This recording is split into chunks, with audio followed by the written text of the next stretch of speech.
to you live from the World Famous Comedy Store for a brand new episode of Kill Tony Volume 3. Get up for Tony Hinchcliffe! It's like a typical Monday here, everybody. Hello.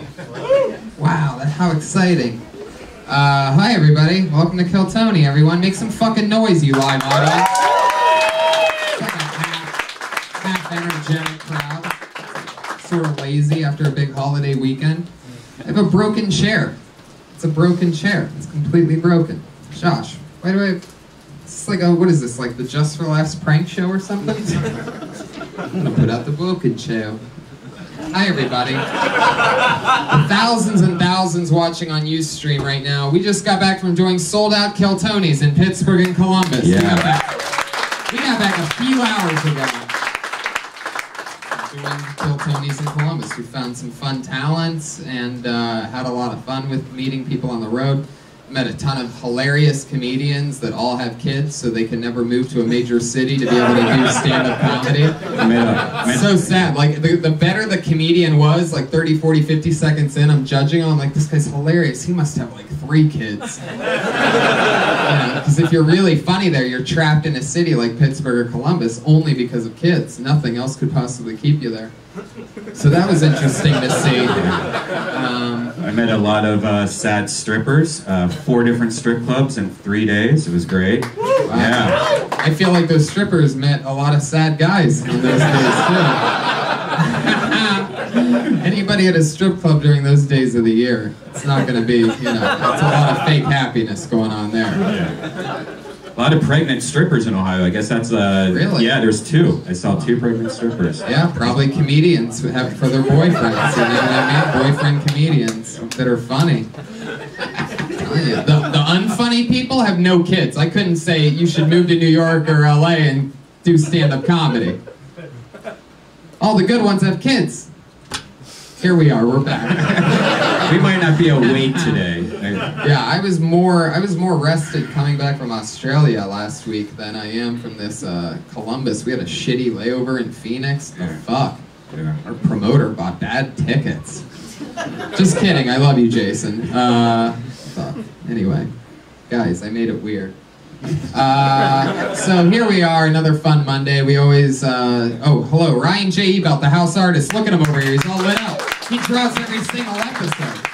Draws the guests, draws it all. Jamie Vernon in the back on the HD camera. Josh Martin running around somewhere. Dave Deary embarrassing himself. Yes, that crazy guy, self-proclaimed crowd warm-up of this show. I don't know, he just runs on stage and starts yelling things sometimes, I guess.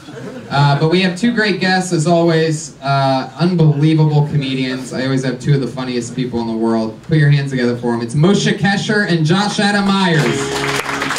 Wow.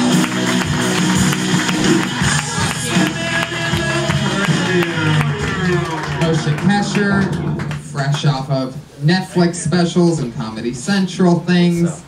Josh Adam Meyers just performed at Madison Square Garden. Madison Square Garden. Bill Burr at the New York Comedy Festival.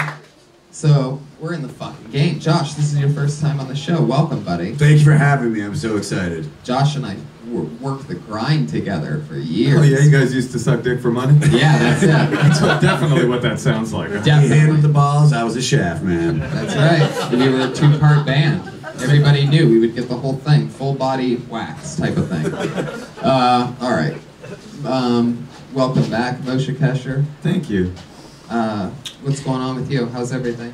Just got married. Congratulations Just got married. to the lovely Natasha Leggero. Yeah. Comedy super power, fucking unbelievably hilarious couple. Yeah, I was kind of upset because Jordan and Chelsea just got engaged, and all of the publications in Hollywood were like, the funniest couple in all of Hollywood, and I was like, I wanted to write a sternly worded letter to the editor. Forgot about me. Exactly.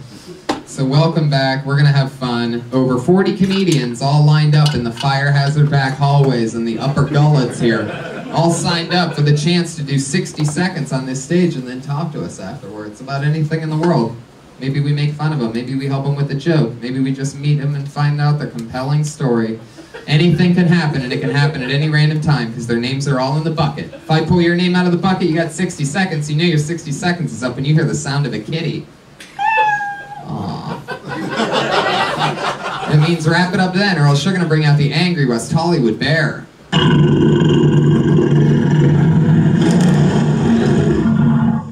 Really? Okay. Okie dokie. That sound effect just gets louder and more aggressive every time I come here. Every time. It's because of the gay agenda. They're getting bolder and stronger. It's true. Stop to it. It's true. They added protein into the shakes at the WeHo Greens place in Sweetser in Santa Monica. This is what gay men need, is more protein. It's funny because it's true. I actually go there and I do get the protein shake. It's a good Least place. surprising What's that place thing. on Santa Monica and Sweetser called? Earth Bar. Oh, it's ridiculous. All right, I pulled the name out of the bucket. This is one of our favorite people. He gets pulled out of the bucket a lot. Such a funny fucking guy. He's from the South. What you're about to see is real. One of our favorite young rising comedians. Put your hands together. New 60 seconds from Eric Carter, everybody.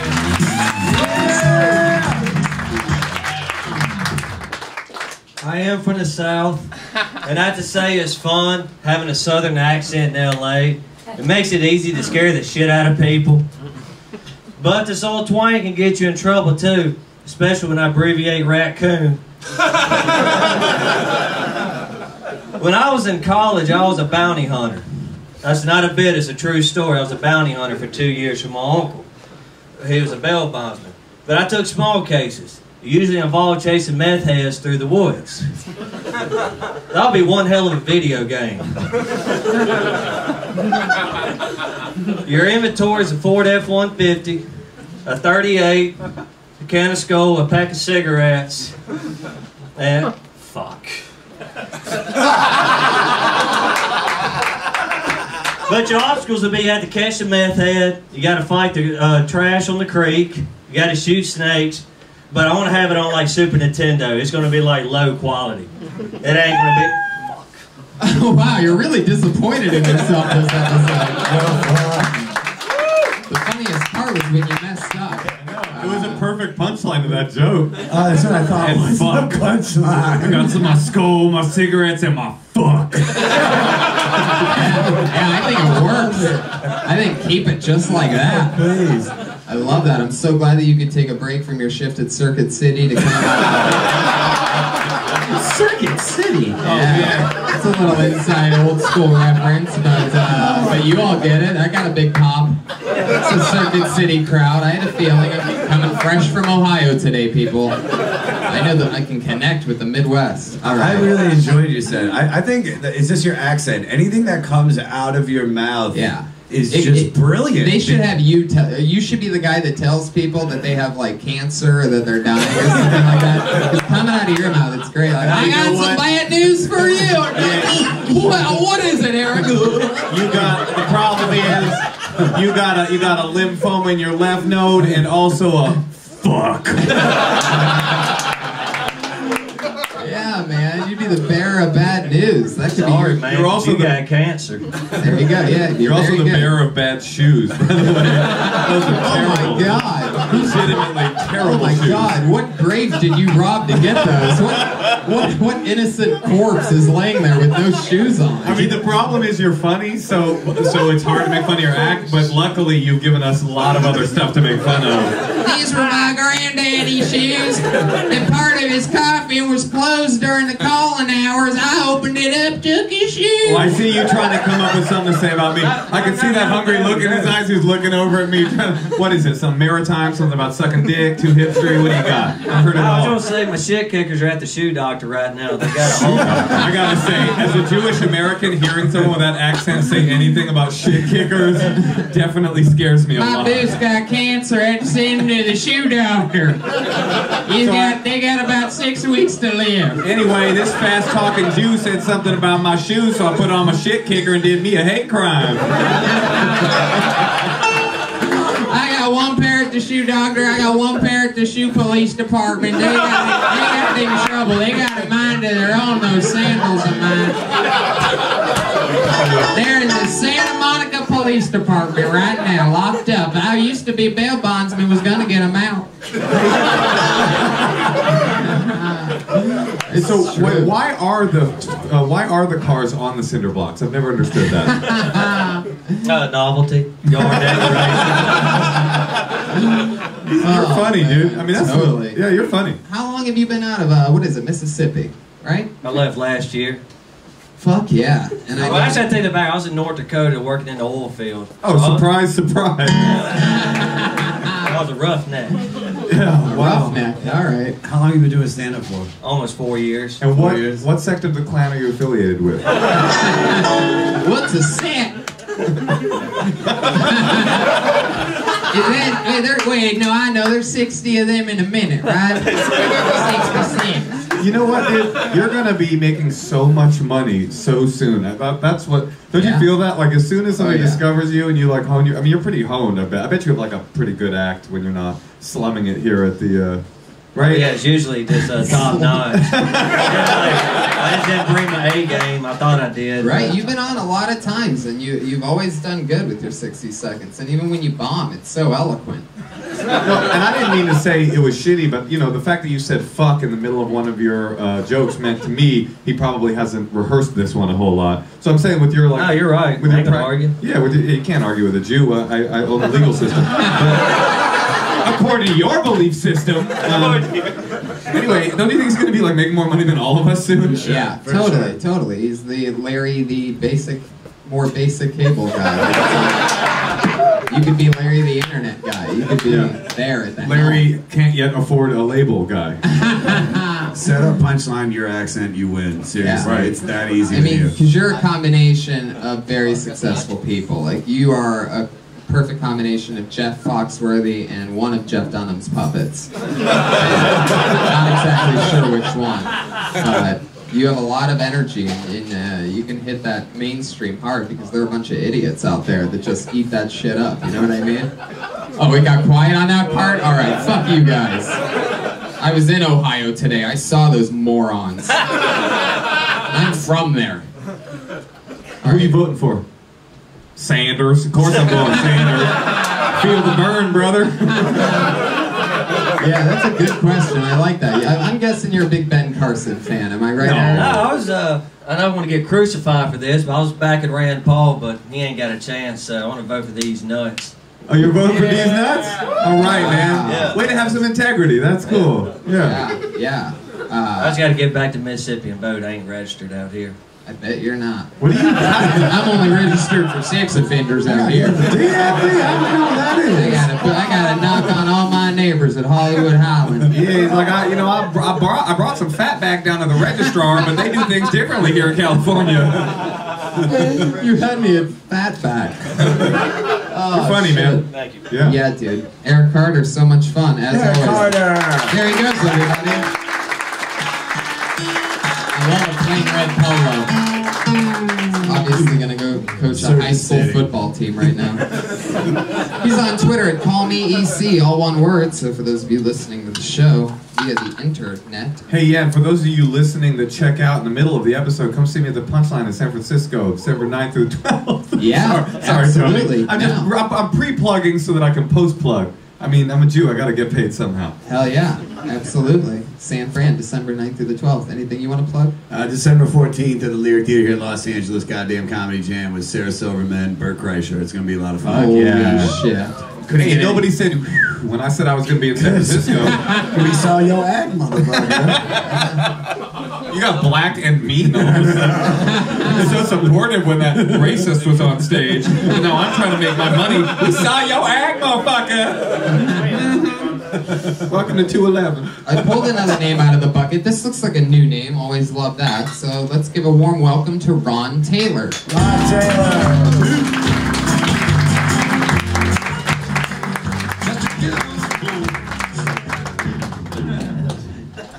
What's up? I live in a van. This shit is hard. You know you're doing bad in life when you wake up to a ticket on your house. Every day I see white women walking their dogs and I realize I just want to be successful so I can live as freely as a white woman's dog. Like they don't worry about shit, literally. They have other people pick it up. I'm from Detroit. A lot of places you gotta wear a dress code, and it's fucked up because it don't be a dress code as much as it is a list of shit young black people wear. Like no hats, no jerseys, no ball caps, no tennis shoes. Just say it, no niggas. I get it.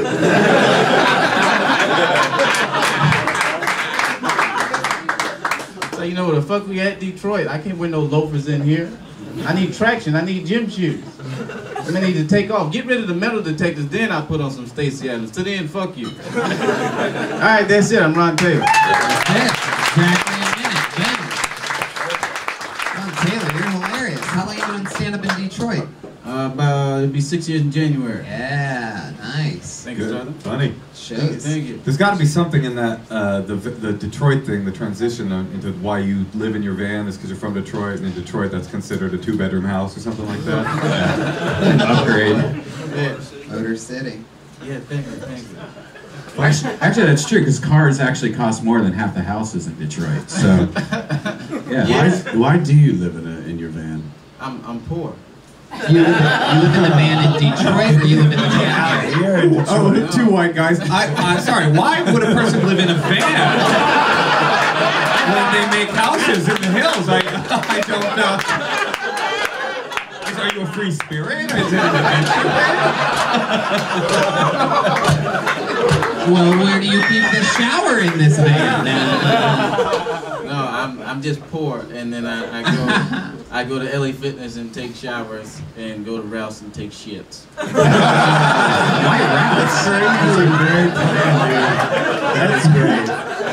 Sure, LA Fitness you're appreciates homeless. that. Yeah, I mean, no, it's real homeless people out there, but No, you're really homeless. You are, but you look good. That's You're important. not, but you're not vanless, and that's what's most important. Yeah, what kind of van? it's a E150. It's a Ford. Yeah. Somebody just went, yeah. That's a van you want to live in right there. Looks like you might have a potential roommate back there. He sounds excited. 2-bedroom minivan. Yeah, that's a good. You could even say something like that. Like I had to kick my roommate out. You know, like something about like a hitchhiker or something. That's funny. Yeah. I have had a roommate for like 2 days. Trey Stewart, but fuck him. Fuck Trey Stewart. No, fuck Trey Stewart for real. I hate that guy, man. Fuck Trey Stewart. Maybe it's like I had to kick my roommate out, but then I had to have him sign the pink. I had to have something about your dad signing the pink slip over to you, basically. I don't know. Yeah, all right, maybe not. No. I fuck with. And there might also be something funny and maybe you know, but it's nice. Like sometimes you park it in the hills, you know, and you feel, and it makes you feel rich until you forget to put the e-brake on, and then you're back. Actually, now you say that, I actually think the interaction that we had is pretty much a done joke, which was you say I live in a van, and you say I told a white guy that, and he was like, why do you live in a van? And you're like, motherfucker, I'm poor. Yeah. And then, you know, you could do my act out, which got a great response.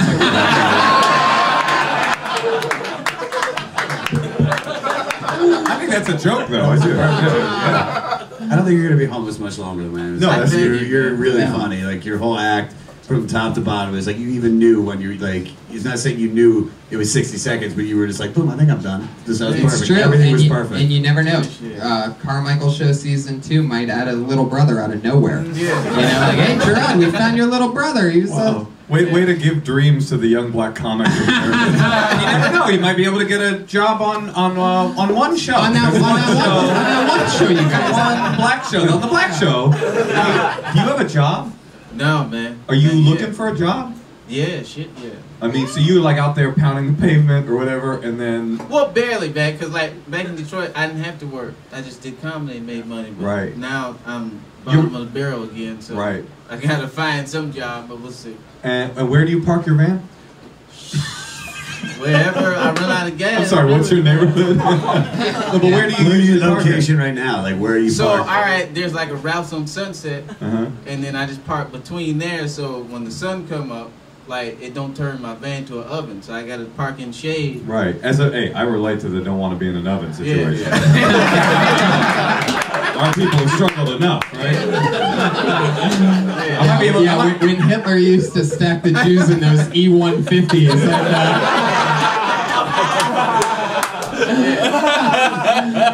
Oh Yo, I think I might have a job for you. Would you sell donuts for a living?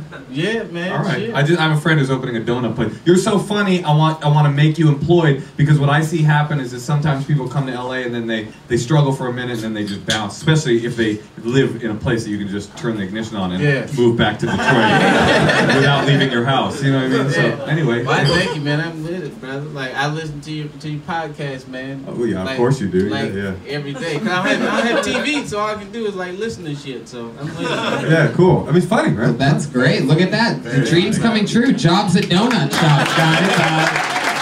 That's the type of crazy stuff that can happen on. But no, I mean, it's just because I want him to keep doing comedy. No, I you know? love that. I don't think of you as a donut man. I just want you to do donuts until you can become the comic you're supposed to be. Can you bring your house Friday to the Ice House and do the Death Squad show? Yeah. Them. Dreams are coming true. This guy just got a gig and a job. Wait, what if he was like, nah, man, sorry, I can't make it. That would have been the best. I have an appointment at LA Fitness. Have you fucked in the van yet? Not here, no. Not here. Did you Yeah, where did you fuck in the van? Like in Detroit? Oh, in Detroit, yeah. Because you had a house Yeah. as well. It's fun to fuck in a van as an option, not as a necessity. Damn,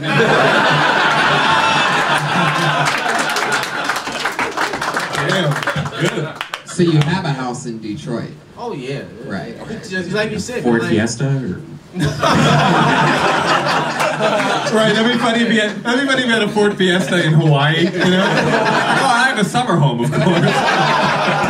You know what you could do is you could pick up chicks out here in LA. What you do is you just, you take them on a little date, cheap date, and then you just pull in front of a nice big house. And you're like, let's just sit outside for a little bit. I have my sister over right now, she's hogging up the whole place. She's awake with her kids. I'm letting them play inside. What do you say we just hang out here in the car and talk a little bit? See what I'm saying? Yeah, she's like, that's so cool you live in that mansion. Hey, why is there a month worth of dirty laundry here, though? And why are there 17 boxes of donuts in the back?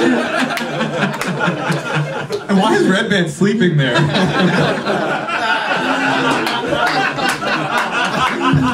Unbelievable. Ron, what else? What do you do for fun? I just chase pussy for right now, man. How's that going for you? Down the street in your house? No. I almost fucked the day of Black Friday. I almost fucked. Oh, yeah. Congratulations. That's your day. Yeah. How did it almost go down? Where were you? I was in her apartment. And, wow. Hello. You just started freaking out about the luxury. You didn't play it cool. It was a bad look. Whoa, where do you keep your steering wheel in this place? Like, wait, what's this metal thing that if you turn the knob, the water comes out of it? Yeah, do you cook on your cigarette lighter, one noodle at a time or something like that? One Totino's pizza roll, just put it back in. No, I've got a little camper stove in there with a butane little stove, and I just cook shit. That's cool. Yeah. Well, don't burn yourself in a fire before Friday night at the Ice House. I know, man. Because that sounds like quite the hazard you have. Maybe park in front of a fire station before you cook a meal. But I want to know, where'd you meet this girl that you got all the way back to her apartment? Well, on Thanksgiving, I cussed her out and told her some shit. There you go. Yeah. Charming young man. Yeah. He's abusive and lives in a van?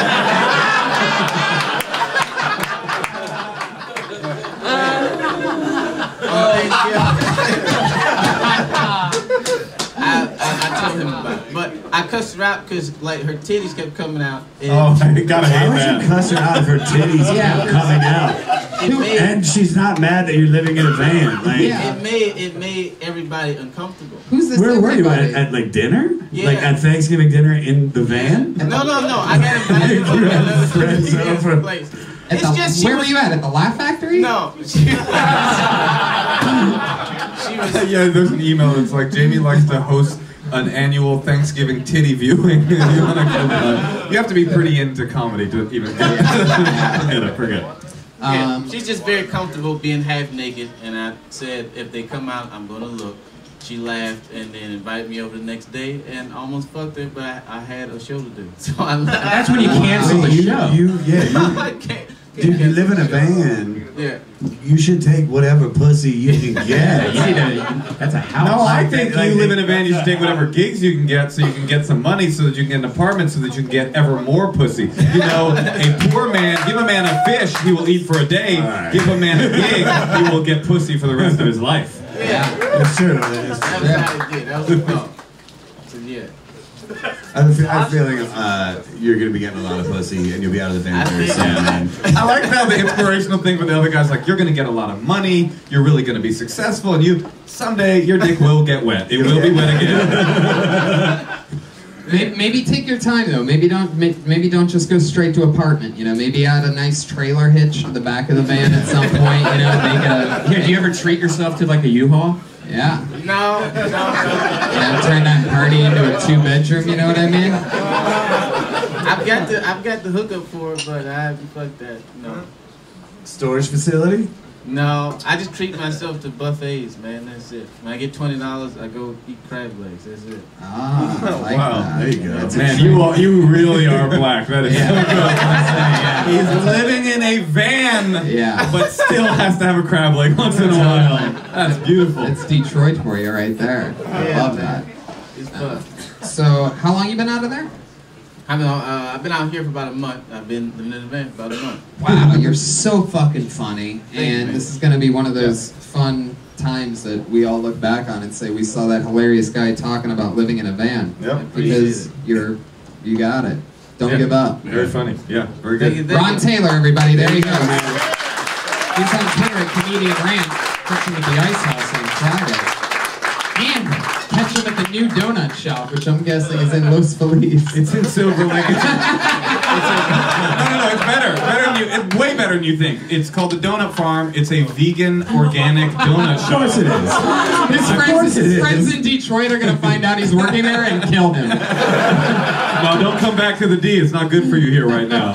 We heard about the donuts, man. Oh man, he's sold out. He's working at a vegan donut shop in Silver Lake.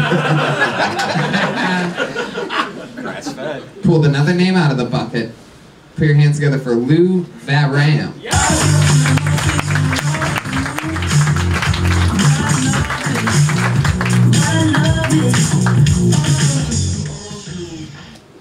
What's up? Yo, so statistics are crazy. Do you guys know that 1 out of every 2.5 men has AIDS? It's true. I have a girlfriend. I'm as surprised as you guys are. But she's Canadian, and our relationship's a lot like Canada. It doesn't matter at all. At all. Like, I just can cheat on her whenever I want. It's amazing. Actually, I'm kidding about that. I'm a good person. I've been cheated on. It sucks. Almost as much as my ex does. But yeah, I'm half Jewish, which is weird because I'm a grammar Nazi. And I don't want to get too personal with you guys, but I'm going to, so fucking deal with it. I was in bed with my girlfriend the other night, and I was fingering her clit. And she whispered in my ear, "You finger my clit." Whoa, there's the bear. All right, you want to finish it? What did she whisper? She whispered in my ear, "You finger my clit so good," and I said, "Well."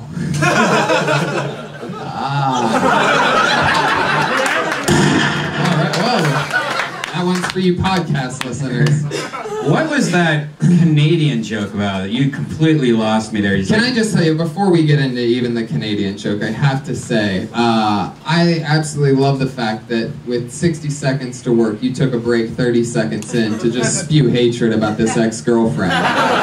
I mean, no real punchlines there at all. Yeah, You just really started hoping and gambling that she's listening to this on Ustream right now. Why? What was the reason for that? Well, I think we missed the joke there because you compared her to Canada, and then you started going off on Canada or something like that. And then Canada doesn't matter. I followed it. It just it wasn't What's that it wasn't one thing? funny. It wasn't Yeah. no. It wasn't. But it was. You had good stuff at the beginning. I thought right. The first Yeah. couple things were That was good, great. and then all that fat in the middle was like you were trying to say it didn't matter, but then you cheat on her, but then you don't cheat on her because you're actually a good person. And then I was just like, but then you didn't get to your punchline at the end with the grammar joke, which is a real joke.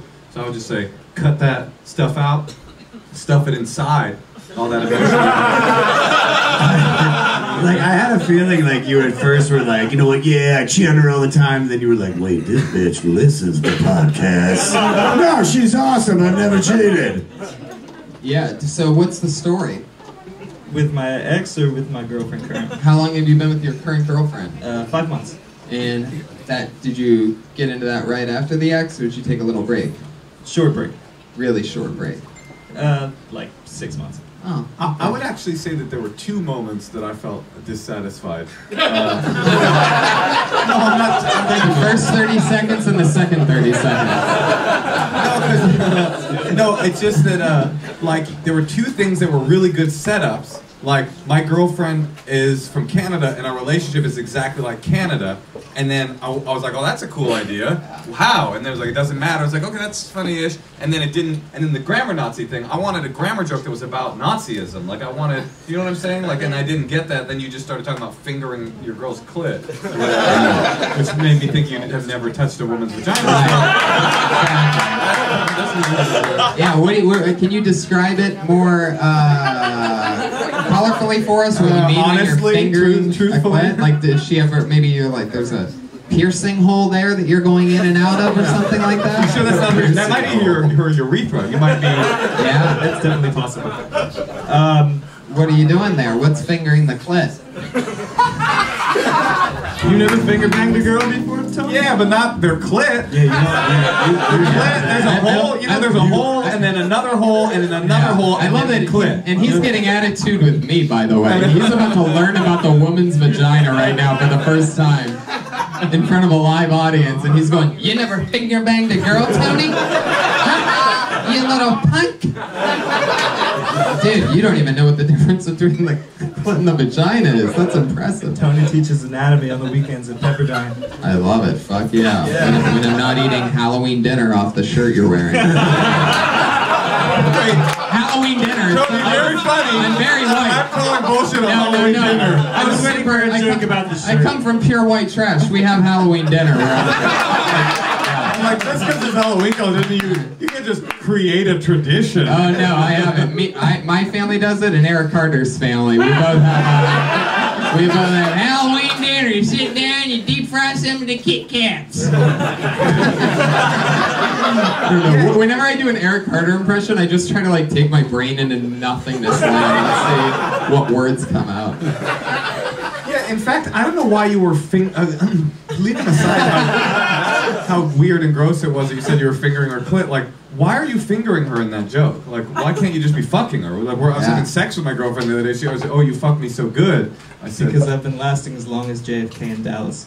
Well, I mean, which time is genuinely scared me. Yeah. Wait, because you've been lasting as long as JFK in Dallas? I don't get it. Super topical, first of all. Some people might say too soon for this. I was lasting as long as JFK in Dallas, not as long as Clinton in the Oval Office, if you know what I mean. With the cigar in the hoo-ha. Meanwhile, at Circuit City. Oh my god. Oh, fuck. How long have you been on stand-up? 9 months. Fuck yeah, you're about to come out of the womb any second now. Yeah, and you actually had me on when I was 3 months in and I tanked, so thank you for having me. But by the way, on your way out of the womb, reach up and finger her clit.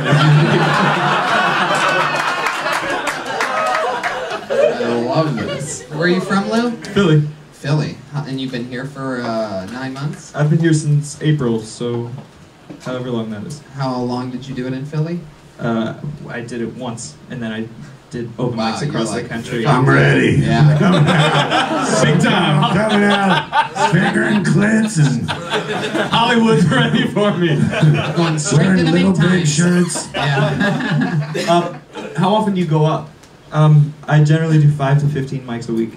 That's good. Fuck 5 yeah. to 15. Yeah.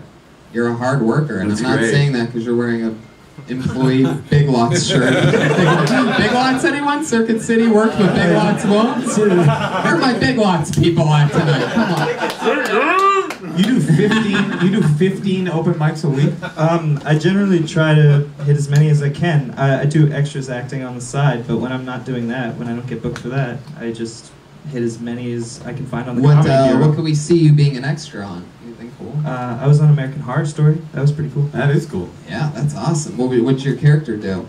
I was a reporter. That's so generous. I was a reporter. I just He blinked. That's accurate, but I was a reporter. I just took down notes. Finn Whitrock. Anybody actually watched the show? He was playing fucking movie star, and I was just writing shit Now, down. Vahram, Vahram. What is that? It's are actually you? my middle name. I'm half Armenian, half Jewish. I'm the Ooh. child of 2 genocides. Do you also live in a van? Because you have a van-looking living luck. Yeah. You have the guy who lived in a van actually dresses better than the guy. It's true. It's true. The guy who lived in the van's afro is perfect. You look like shit. Yeah. Like, I do drugs and you look better than I was trying to say. Thank you, Josh. I You're welcome. appreciate the backhanded comment. Yeah. You're welcome. Your look says that you might live in an El Camino. He's a good-looking kid. You're all right. No, yeah, totally. How old are you, Lou? 23. Oh, yeah, you're going to be a you'll be huge, good. huge extra one day. People are going to be like, I got a stadium scene to shoot. Where's that Lou Vahram? Oh man, I knew him when he passed by the camera real quickly. Oh, man. Well, I want to get my SAG status eventually, but for now it's just extra work. SAG status. Oh, yeah. Gotta get that SAG status. You know, once you get SAG membership, you automatically become like a big actor in TV shows. That's bullshit. No, it's true. The moment you get the card, they're like, right this way, and they open up the door, and then you end up in Philly again. Lou, what's the creepiest type of porn that you've Googled recently? Oh Jesus! I watched anal gangbang pretty recently. That's straight up not meat that and creepy. potatoes. Like that's That's the like first looking at this, like half the guys in the front row. That's We're like in you're that all video. in this. Fuck yeah. I think it'd be fine. I mean, you're 9 months in. You're a baby in this. I mean, it's you know, and you already are developing premises, and I mean, it's just a matter of the confidence on stage, and I mean, you're getting it. So just keep at it. If you hit 15 a week, you know, you will be good within 2 years. You'll have a good solid 5-6 that really kills, and you know, that's what I think. I mean, Or you hit a bunch of open mics, you waste your life in LA, you never had it to begin with, and you end up just wasting away in LA, and then eventually you move onto Venice Beach and sell like knickknacks for a living. I mean, there are options too.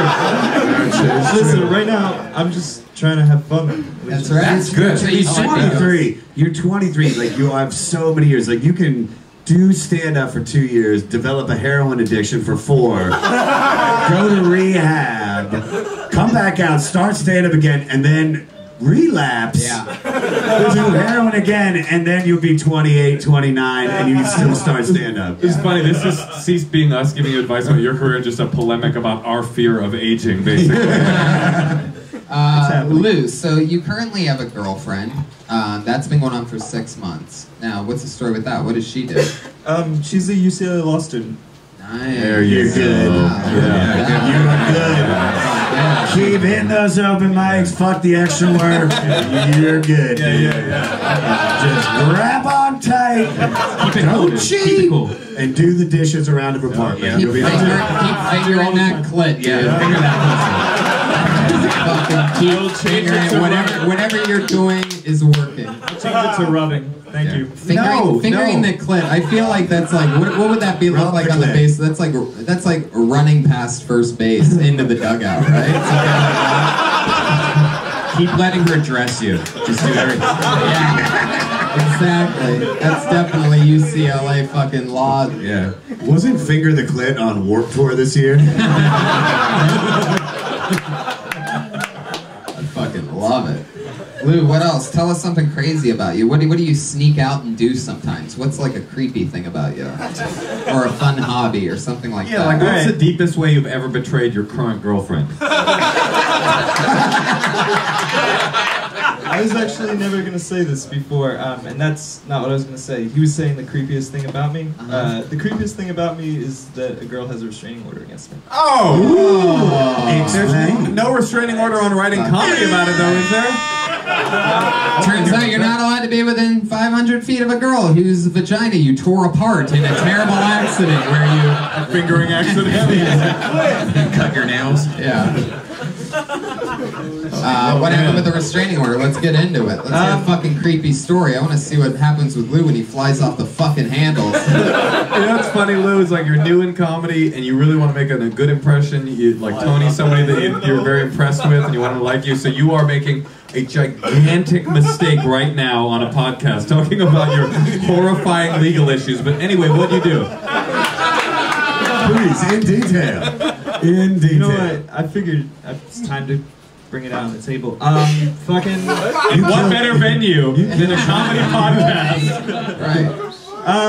It was a girlfriend, the ex that I was referring to, that said badly. And it became an abusive relationship. Yeah. You know what that sound means. And I tried to keep her from hitting me and shit, and she was hitting you. Yeah. Thank God she was hitting him. I was getting so uncomfortable. He's like, yeah, so I got abusive. I mean, basically, the long and short of it is, I used to beat the shit out of my girlfriend. But she deserved it. And it's about time for me to talk about that. I gotta do me today. What would she do? Like, what was the thing? Like, would she slap you, punch you, tombstone pile driver? What the fuck are we talking? Would she bust out Undertaker shit on you? Just come in with a bell tolling with her eyes crossed? She'd walk in and just start fingering your clit against your will.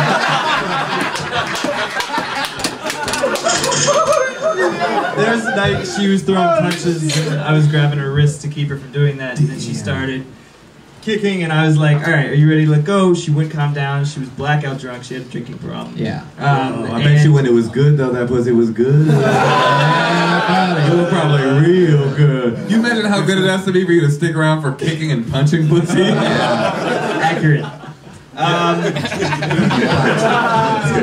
Mamma mia! I want to go, but I just can't say goodbye.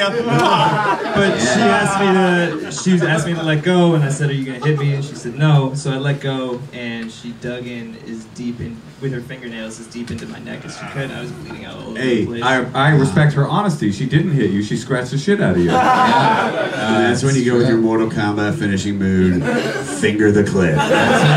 Finger her! Finger her! And I just went 2 fingers in the clit and ran out. Is it true that the crazy girl was more fun in bed though? Like, you know, can you confirm or deny that the ex-girlfriend that was crazy is more fun in bed? Like, would she do crazy shit to you? Like what? Like suck on your belly button or something like that? I'm saying if he fingers the clit, then what's the reverse to that? She was fun in bed. We choked each other out and shit. That's it. Choke each other out? Yeah. What do you mean, to unconsciousness? Nah. What do you think? I think we're finding out where the restraining order really came from. It's like, anyway, basically, I was a victim in every single way possible, and then I did like to choke her unconscious from time to time. It was consensual. Yeah, so crazy. So why'd she get a restraining order against you? Well, I guess her parents... That's the other side of the story. I shot her in the face. Her parents found out that we'd been having these confrontations, and they decided to put all the blame on me, shit went bad, and then the school found out. They suspended me. This was at my college, and so then I was just like, I don't want to be anywhere near this. Right. I did stand up once in Philly, and then I was like, you know what? I don't even want to be in this city. Dad, I'm moving to LA. That's fucking awesome. Sometimes it takes a crazy bitch to get your life in order, get you to take chances. One of the best tools for new comics is the voice recorder app. It's also the best for domestic reasons. So next time that shit happens, you'll be so programmed to click record on your voice recorder app, and it will save your ass in the future. Wait a That's minute, my how domestic many violence. fucking bad experiences have you had? Who are you talking to? You. I guess so, you're right. It's just so creepy. Like, the best form of technology to avoid getting trapped up in a case with a crazy woman that accused you of domestic violence is you go ahead and download the recording your domestic violence situation. Yes. It's something I developed. It's now on It makes a great podcast. Lou, it was so nice meeting you. Another fun new face. There he is, 9 months in. Lou Baran, everybody. He's on Twitter at Lou Legends. What's all happening here? We're moving slow because the people are so entertaining tonight. Interesting. You guys having fun, live audience? Heck yeah, you are. Of course you are. Oh, we met this guy for the first time a few weeks ago. Interesting fucking stories from this guy. I can't. This is another one. He's like the New York version of Eric Carter that I just can't believe he's real. Put your hands together for the one and only, second time ever on the show, Stevie Blue Eyes.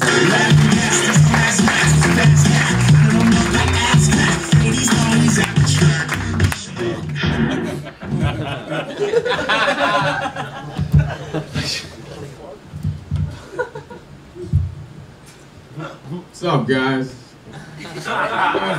Guys turned 29. 29. Ugh, I don't like it. My 20s, they're gone. I don't know where they went. From 23 to 27, I was in federal prison. So that ate up a chunk. You know, 23 to 27, it's not that bad a time to miss out on, though. A lot of working, a lot of drinking, a lot of mistakes being made. I know it's a real hectic time because when I got out of prison, I ran into a bunch of my friends. They didn't even realize I was gone. I'm getting along with my parents now after this whole fiasco. When I got arrested, they refused to help me with a lawyer. So I went to a worse prison I should have for a longer amount of time. It's alright though, I'm gonna get them back. When the time comes, I'm sending them to the shittiest, rapiest nursing home. And I see your blue eyes, thank you. Boom. New 60 seconds. In and out. In and out. 60. Right on the mark.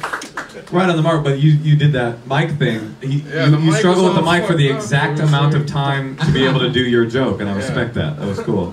Why do I have a feeling like your sex move is drop kick the clit?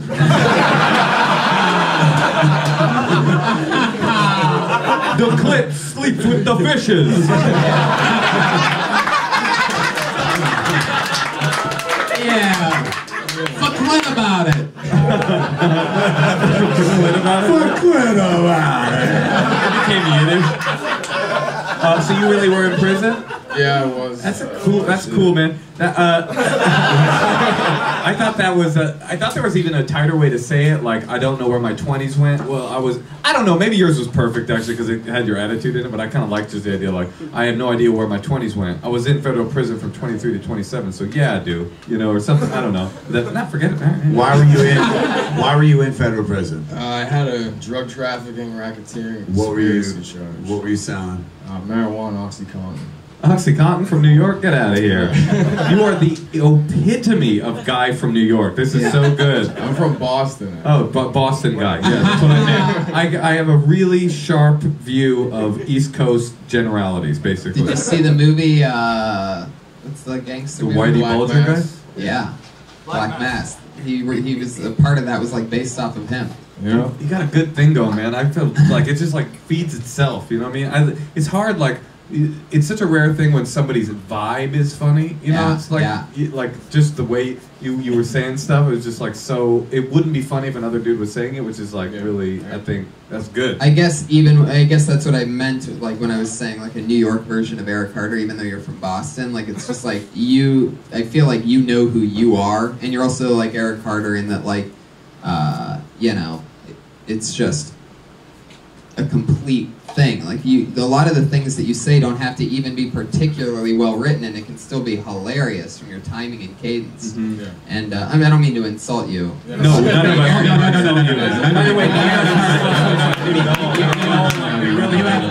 have much better skin than Eric Carter. We think you're awesome, and like in every way. If there's anything, actually, you know what? That guy in the band, you don't have a job anymore. If you need a job, he shot extra holes in the donuts, folks. You know what's so cool about you is that you chose the one job that will not in any way be affected by the fact that you went to prison. It's so dope. Like comedy's so dope. Like it's not a black mark. It's the opposite of a black mark. It's like the best thing you could have is like, this dude went to fucking prison. I want to hear more. Yeah. I want to give him more money. I'm a Jew. All I think about is money all day long. I'm pretty sure Joey Diaz has killed a few people, and he advertises it on his podcast. Yeah, See, that's I mean, do you have more material about being in jail? Oh, That's something I think, you know, people would love to hear that. If you can make that funny, I mean...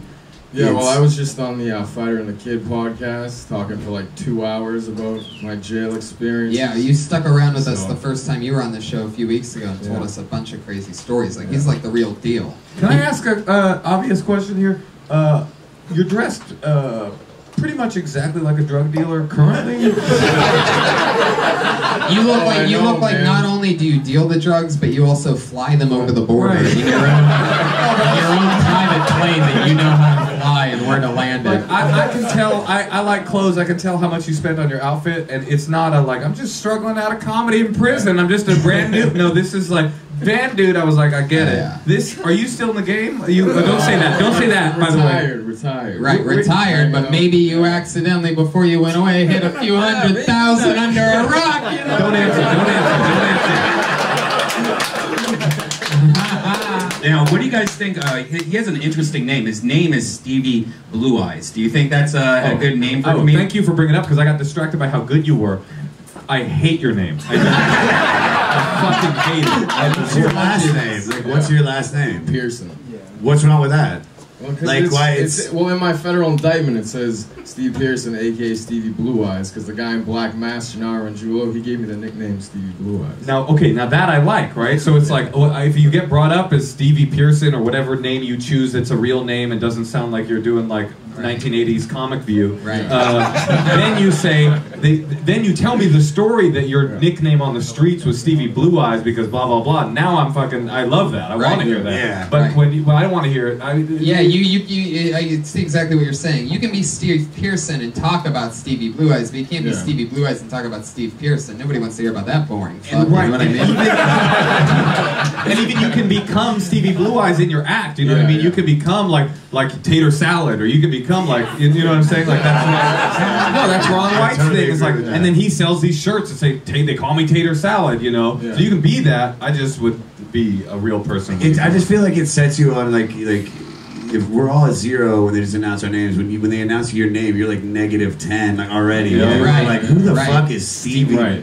Unless it's Vegas in my work. Too, because now it's like everybody knows who's Blue Eye. Like it's like on the East Who's Coast, everybody? Like, What are you talking about? I never heard of you until you came up right now. Hey, every small-time drug dealer in the Boston neighborhood that I grew up in knows me as Stevie Blue Eyes. I'm going to change my name. I can't go back on it now, you know. No, I would. You're going to make it because you're so interesting and it's funny. And how long have you been doing comedy? I got out of prison April 30th, 2014. Yeah, forget it. I started right after that. So it's been like a year and a half. I like that you have your whole calendar is based on when you got out of prison. Everything about you is good. Like you're gonna make it, and that Stevie Blue. Like, who's your favorite comedian currently working that has a name like Stevie Blue Eyes? Nobody. Johnny No Face. There's nobody out there. There's no like Heisenberg doing comedy. That's what I'm saying. Like, nobody goes by their crime name. Frankie Left Eye. Frankie Left Eye Lopez. I gotta bring up Left Eye. Oh man, gotta bring us down. Rest in peace. Rest in peace. I'm gonna chase some waterfalls. Stevie, what do you like to do for fun? Because you seem like a fucking classy guy. Yeah. I don't think we're that far. I ate Italian fucking pasta all week. I'd imagine that. You should try his mom's sauce. It's really good. You're not Italian. Brian's been hearing about this sauce all week. I'm Italian and Swedish. It's piercing. That's that piercing. Yeah, that's a Blue Eyes. Yeah, I got a clothing sponsor now, Boston Scally Co. Wait, you have a clothing sponsor? Yeah, I'm doing things. Things have escalated since the last Kill Tony episode. I love it. That's what happens. But I'm telling you, it's just the very beginning for you. You know, I don't know whether it was before. You were clearly a smart person, and it seems like, I mean... All right, I wouldn't go that far. Clearly a smart person. Clearly. No, You're around that clearly. I think so. And, how long you been doing stand-up? Year and a half now. Year and a half. But I first did it before I went, like, when I was on trial in my federal case, I did criminal stuff. During my trial, I went on the stand and did 15 minutes, you know, killed it, dropped the mic afterwards. They're like, you're guilty. I'm like, what the fuck? How long have you been speaking English, Stevie? Well, before the trial, it was about 23 years, and since the trial, about 2.5 years.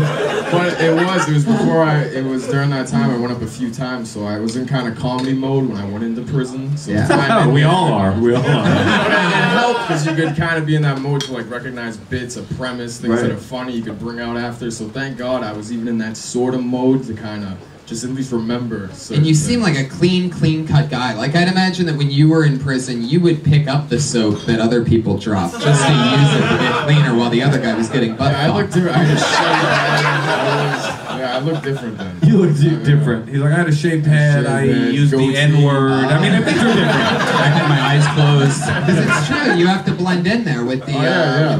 I've watched a lot of those shows on MSNBC, so I know about the prison life. You know what I mean? Like I may as well have already spent a few years there. Yeah, you want to stand out. You definitely don't want to. I think you should change your name to like Stevie Astigmatism and Blue Eyes. Yeah, that's the last thing you want. If you get big on Blue Eyes, if Blue Eyes becomes your thing, all of a sudden you're out, you're in Boston visiting the family Christmas time, an icicle comes down, takes out your eye, then you're Stevie Blue Eye. Honestly though, like I would say the first guy is going to make money. The second guy is going to make it. I don't know about the third guy yet, but you are going to be like a headliner. Like I could see you being like actually a famous person. Yeah. It's like you got so much perspective and character. You don't. It's unfair how much character you have and persona you have at the amount of time you've been doing stand-up. It's actually disgusting. Yeah. I don't like it about you. And that's exactly. I think I was getting there, and I got thrown off on a tangent or something. But I get the feeling that your time in prison probably forced you to grow up a lot faster than you would have and know how to control a room. Yeah. Because I'm sure a lot of those people there are like big and fucking crazy. I just found myself telling stories and stuff like that in front of them to keep it kind of... Do you have a podcast? You'd be probably... No, I think I'm going to get one started. There's a couple people... that owe you favors? Yeah. I know a couple guys in the podcast industry, if you know what I mean. We got downloads for days. We got hey, call Jimmy Lipson. Get him over here. Jimmy Lipson, very good. That was underappreciated. Very well. Inside podcast. Inside podcast. A couple people are getting stuff together for like collecting equipment. A bigger one. I love it. The Podfather over here. Very good. You're great, man. Extremely confident. Just the material's going to catch up to the confidence, and you'll be fine. Like you're confident already at a year and a half. Because I'm more of a storyteller. So like the minute thing fucks me up every time. Actually, that was my favorite thing about you. Is it was like I didn't for 1 second feel like you were rushing to get to the punchline, and I was like nervous for you because I know this is a harsh show. But I was just like, damn, it's kind of bold and kind of gangster, and I didn't know yet that you really were. To just sit back and just get in the pocket and be like, I'll finish when I'm done. Totally. Absolutely. That's an overall lesson for everything. I always feel like, I was on the road. I guess they just did another round of showcases here last week, and they do them now. They mix them right in the middle of the show. All the big headliners do 15 minutes, and in the middle of it, there's like 4 or 5 people doing 5 minutes.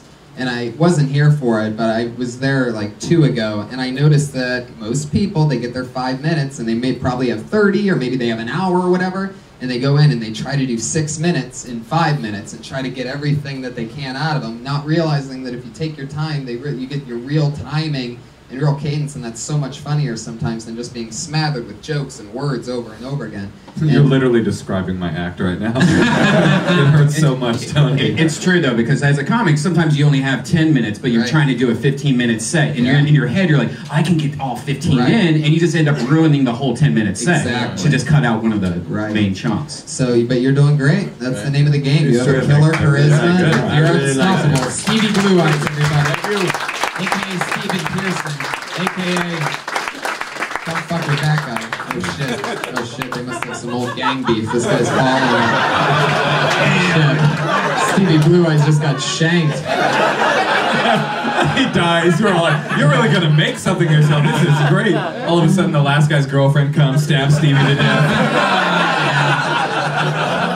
Oh man, he's gonna be Stevie Blue everything because the blood stops flowing and you turn blue. Blue Eyes, everybody. Joey Libson was a really good joke. That was a good one. Let's reflect on that. Oh, thanks a lot, guys. I pulled another name out of the bucket. This is a very, very, very, very, very funny guy. He had his first appearance just a few weeks ago as well. It's a lucky bucket tonight. It's another good one. I think this is his third time ever on the show. Put your hands together for Darren Davis.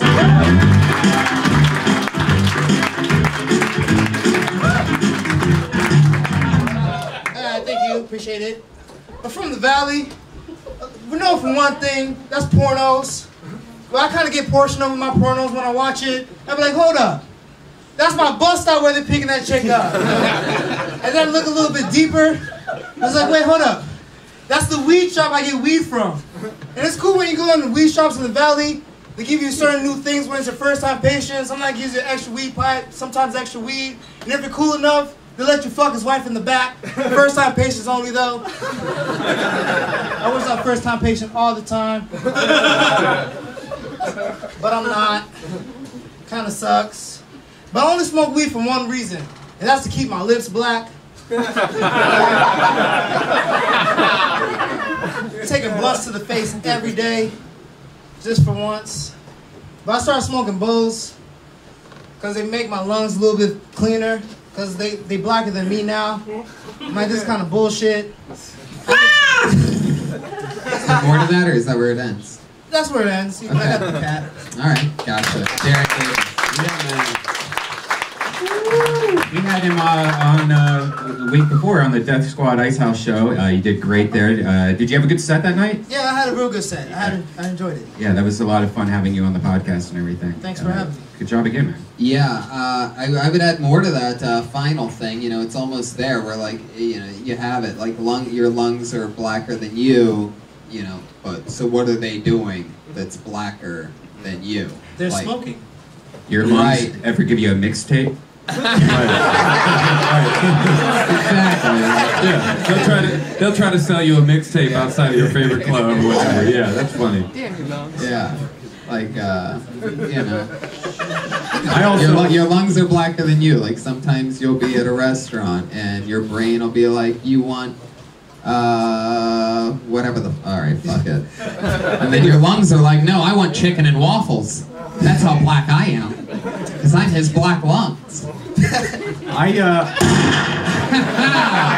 of the, it was funny that we were just talking about rushing because I felt like right after we did that, I felt like you were rushing. Yep. Yeah. Especially that joke about the weed guy. Well, first of all, I'll say I didn't understand the word that you were saying. You said I get very something about the pornos in the Valley. I get personal.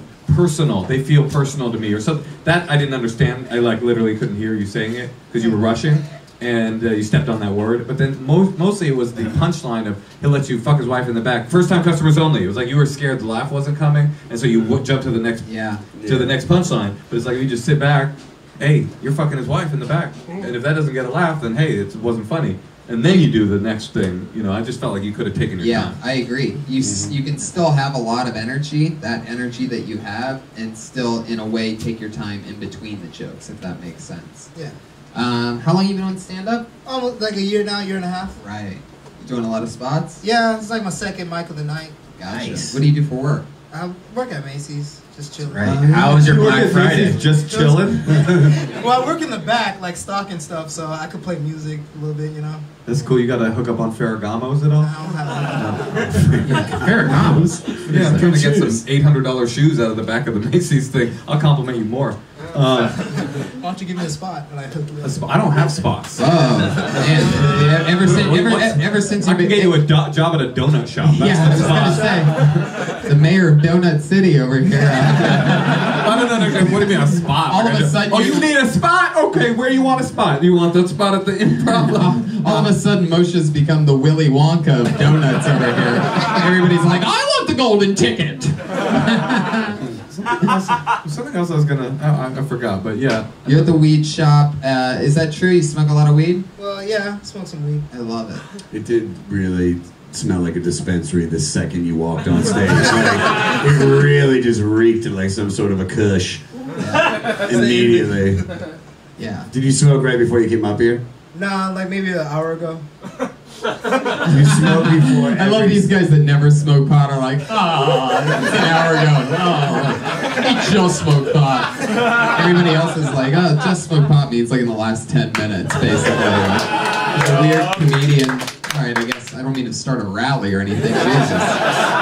Not to say that you don't do well or you didn't do well, but like, do you get high before every set? And being a year and a half in, I mean, it's a very difficult time for a comic because you're finding out about yourself. You're really trying to get comfortable. Some people think that marijuana makes it easier, but really, when you're first starting off and you're getting up, this many people, it's like to kind of like go up clear-headed. Like, do you do that or? And I also, and if I can jump on that, agreeing with it, and also saying I think where it affects people the most is in exactly what we were talking about with timing. I think I noticed that, because I am a pot smoking comedian that does this like every night and smokes pot and measures out how far away from my set I want to smoke it depending on the show and who's on it and where my spot is. But the math is never right still, Tony.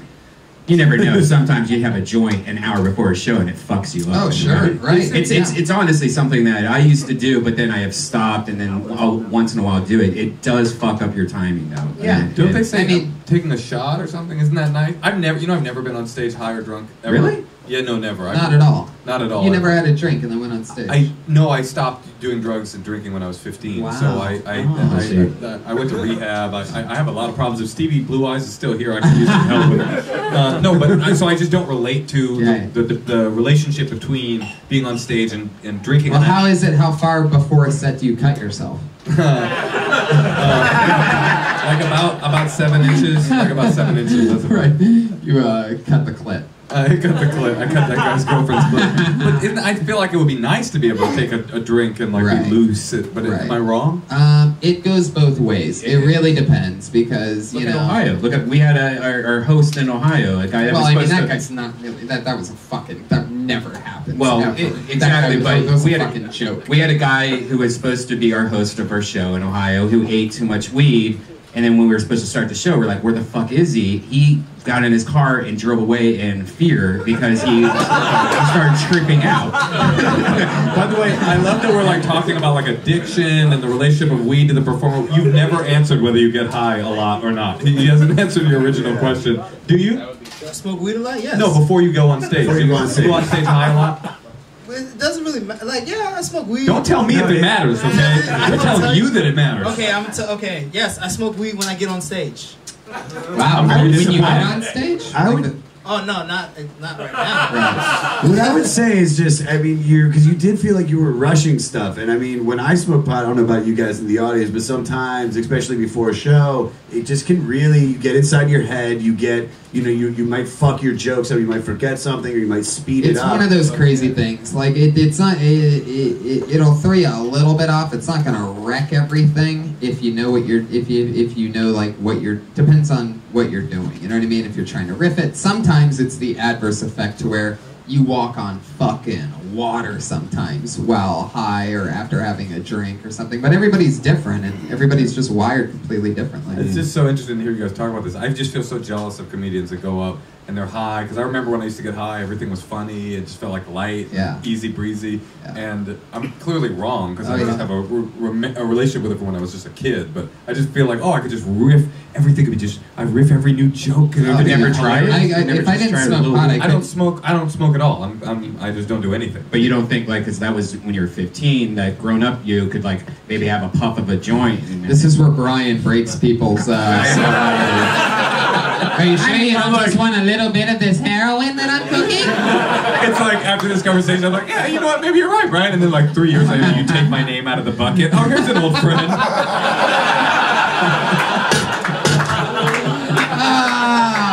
Fuck, that's hilarious. Darren, anything else? What's the craziest thing that you've Googled porn-wise?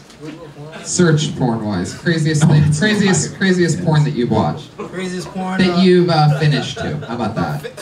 Damn, man, it just changed questions all throughout the shit. Alright, the craziest porn that I finished to, because I gotta change so many pornos because I can't finish to one.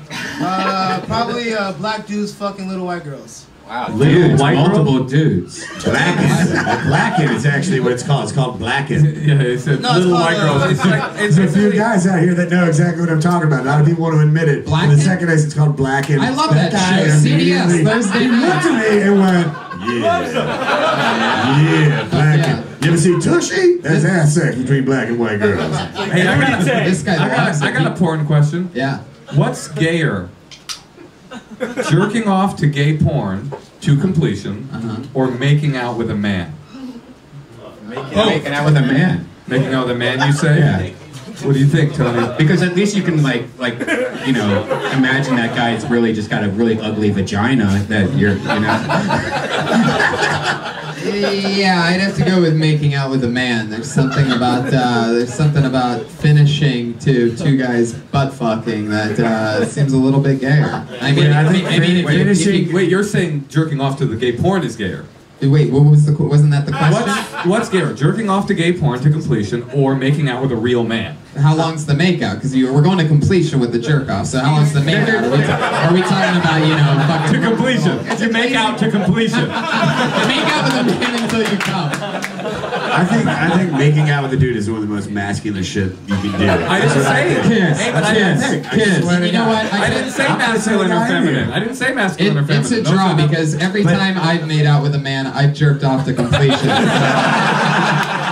I thought you were going to say you made out to gay porn, which is a nice image of you like looking over his shoulder as you kind of boredly make out like, honey. I love it. Darren Davis. Good job, man. So great to see you again. There he goes. He's on Twitter, King D City, all one word. King D City. Guys, this is the part of the show where we bring up our one regular. This one person doesn't even have to sign up for the bucket. She doesn't even get pulled out of the bucket. She has an automatic spot because she gets built week after week here with a brand new 60 seconds. It's her spot. This week is no different. Put your hands together for her. It's the Kill Tony regular, the one and only Melissa Esslinger.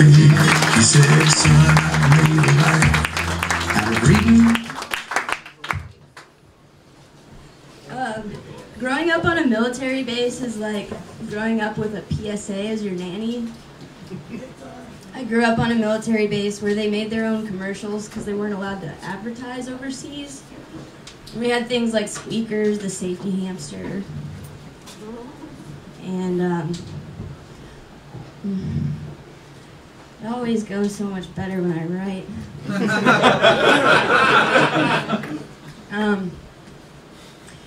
Yeah, so I went to school on a military base when George W. Bush was president. Somebody clapped. And in 6th grade, we went on a field trip to the movie theater to see Harry Potter. The nanny was George Bush the nanny's boss was George Bush at the time. All right, I thought that was funny. 58 seconds of thunder and lightning. Melissa Esslinger. What are you saying there? George W. Bush, I don't think we know what you were saying. Yeah, I was confused the whole time. Keep going. Explain it to us like you're not trying to do a joke. Well, George W. Bush, what? So I've been thinking about how, like, growing up on a military, I've been realizing that, like, I was, like, softly brainwashed growing up. And then I thought about it and I was like, wait a second, I lived on a military base from 2000 to 2008. I don't know how much Bush actually had to do with anything that I was growing up with, but he was technically in charge of the government when I was growing up. And I don't know, he's kind of silly. That's one word for him. The Iraqi people are like, he is a silly person. I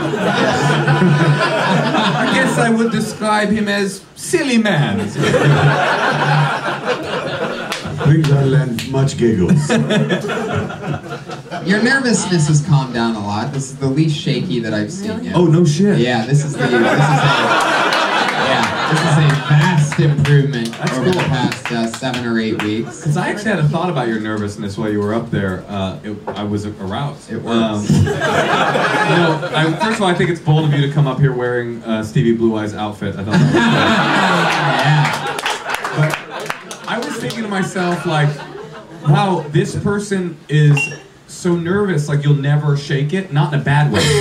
Not in a bad way, actually. Right. Like, you're gonna get to this phase where I feel like, I'm guessing, you're gonna like sink into it and it's gonna become part of your persona on stage. Like, Totally. the nervousness isn't going away, and so you shouldn't even try to fight against it. You should try to like, kind of try to embrace it. I almost feel like. I agree. And, it definitely, what's interesting is, this was a tough week as far as, obviously, your jokes working. But what stood out, which is just as important, because we've had 2 regulars on this show before, and we've seen them, we saw them over 2 years try this minute thing every week, and sometimes not only would they not get laughs on their jokes, but they also wouldn't even be able to break the ice like you were able to do on both This Thing Goes Easier When I Write. You broke the room, and you broke it on his laugh with your nervousness, like, oh, that guy laughed. Like, that's amazing, and it's different, and nobody else is like that, so I completely agree. But the joke, though, we have to get down to the meat of the joke. The joke was just that you think that Bush was your boss, or that brainwashed you? That was the funny part? Or like you grew up on a military base, so they were telling you that George Bush is a good person the entire time. Well, I mean, not directly, but of course, that's you can't disrespect the There's president. pictures of him hanging up. Everywhere you go. In school, in the store, the grocery store, the gas station. And how does that make you feel? Makes me feel like reading books upside down. I think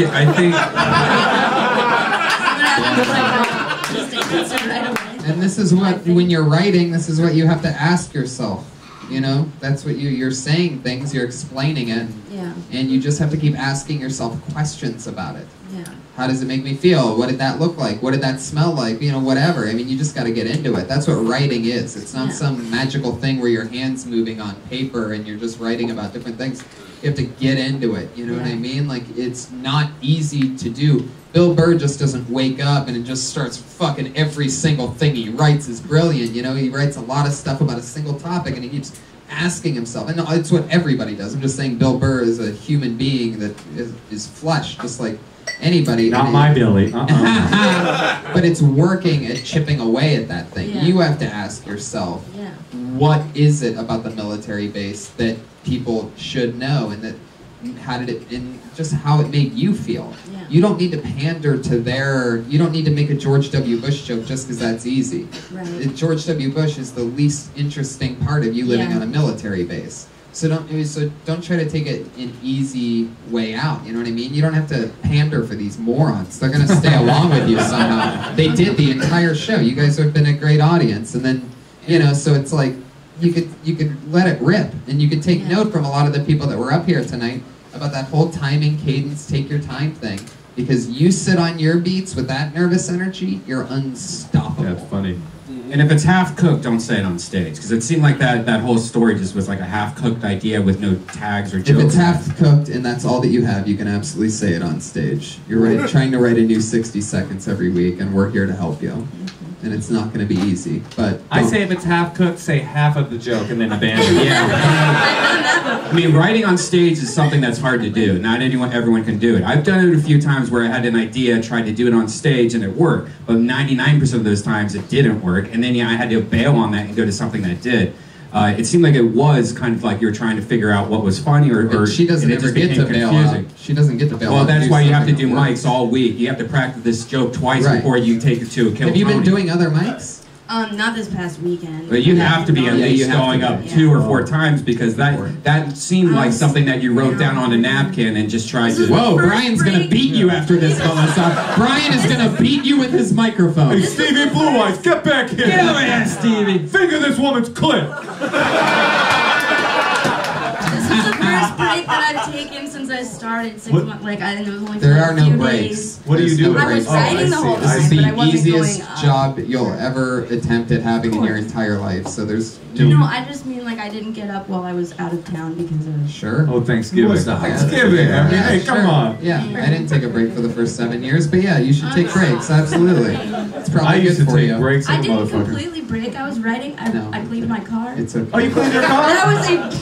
Why didn't you talk about that? I should have. What was that like? Oh my god. Because you seem like you're a little fucking sloppy troll. Am I right? You're gonna be such a good father, Tony. Go clean your car, you sloppy troll. It was bad. What was the creepiest thing that you found in your dirty car? Creepiest? Yeah. I don't know about creepiest, but Was it I mean there was there was looking back in the names to find the one that slept in there your was I had to peel a granola bar off of a t-shirt. That's pretty gross. Oh, I guess the worst part was I did find a wrapper from an ice cream bar that I had when I moved to LA. That's funny. Which is like 6 months ago. Something about like something blah blah blah back before I stopped eating ice cream, blah blah blah, eating disorder, blah blah blah, LA, something like that. Ha ha ha. Yeah. What? Who were your favorite comedians? I mean, I have a lot of favorite comedians.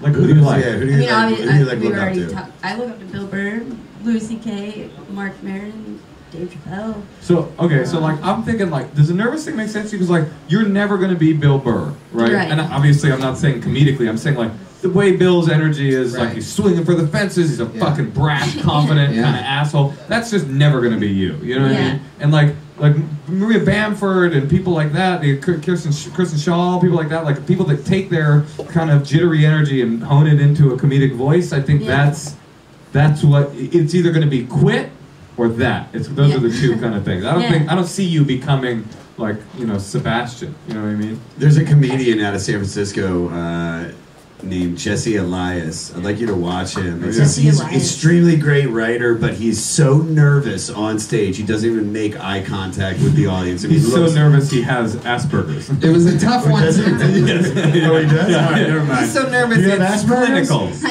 hope not. This is always going to be hard. It's very hard to write and perform. So, well, you're a right. Jesse's just is a good example. Yeah. Very hard to write and perform a brand new minute every single week, and sometimes it's going to be a little bit harder than other times. And keep working. You got to hit those mics in the middle of the week. Yeah. Melissa Esslinger, everybody. Yeah. She's on Twitter at Melissa Esslinger. Ryan J. Ebel drew tonight's episode. Here it is, right here. This is what it looks like. Wow, look at that. Oh my goodness. That's very efficient. Nailed it. Ryan J. Ebel at Ryan J. Ebel. Go to ryanjebel.com and buy a print. You know the dates, December 9th through the 12th. San Francisco Punchline. Go to, come see me. December 9th through the 12th, San Francisco Punchline, my home club. If you're a San Francisco listener. Meyers. December 14th in Lyric Theater. We'll also be at Bonnaroo this year. Whoa! We'll be at the Maui Comedy Festival. It's going to be all over. Outside there, it's going to be a good year, guys. Live audience, thank you so much. Make some noise for yourself. Prove to the podcast listeners that you exist. You did it. That's another episode of Kill Tony. Thank you. Pictures.